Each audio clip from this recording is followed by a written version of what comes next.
Hi, folks. Welcome to Thursday's Coffee with John. I made a mistake yesterday. I think I said it was number 107. It's number 117. I'm sure some of you noticed that. This is therefore number 118. This is the last one. We're going to do the last part of the last verse in 3rd John. It's been great, actually, for me going through this. I was talking to my friend Simon Manchester. Now, Simon's just a brilliant preacher. And what particularly he's a genius at is taking big sweeps, big sweeps. So he was telling me that he did a conference where he did the whole book of Deuteronomy in 4 talks. Now, if I did that, it would be a disaster. But Simon is so good at doing that kind of stuff. I love hearing his teaching in that regard. Me, I was going to say I'm more the Lloyd Jones type, not in terms of ability or anything like that. But I like just the bit by bit, verse by verse,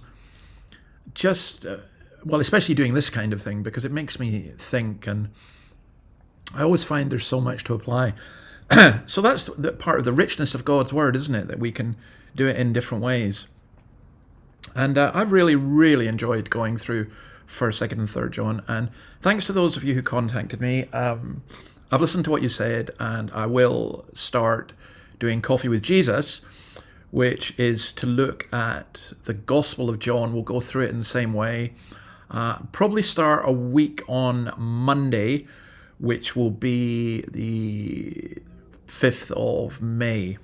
So we'll take a week away from doing all of this next week. But let's finish this week. So just to remind you where we're at with John, and I think what John is doing in his 3 letters is he's obviously writing to Christians to encourage them. He's encouraging them to remain faithful, and he this aspect of truth and love always going together. And he finishes with this. Then after saying he really wants to come and meet with them face to face, he says, "Peace to you. The friends here send their greetings. Greet the friends there by name." Which I find also interesting. Sometimes you get reluctant to mention people by name because you always feel you've left somebody out. I know a church tradition where people won't even mention the dead by their name. They'll talk about the one who is this and the one who did that. I think that's a mistake. I think sometimes you can name people way too much. You know what it's like, by the way. People are always name dropping, when I was having dinner with the Queen the other day, or when I met so and so and so and so. And that's not what John means here. He's saying the friends here send their greetings. They're passing on not just their best wishes. You know how you say to somebody, tell them we're asking for them? Well, that's really what he's saying here. And greet the friends there by name. In other words, they have names. John has names. The people he's with have names. And I think that naming aspect is really important. In church, I find it really difficult because I just keep forgetting people's names. And that's just awful. It really is bad. I know it's bad. I remember the student who, when she was coming out the door in church, I said to her, "Nice to have you with us. What's your name?" And she said, "Same as it was last week, and the week before, and the week before." I said, "How many times?" She said, 6. I said, "Oh, I'm really, really, really sorry."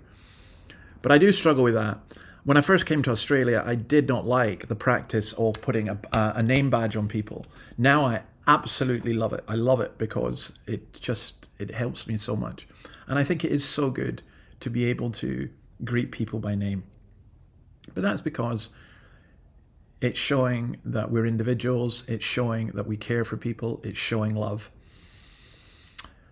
So John writes to his dear friend Gaius and says, "Dear Gaius," and he talks about Diotrephes. He names the heretic, and he talks about Demetrius, who's the example for people to follow.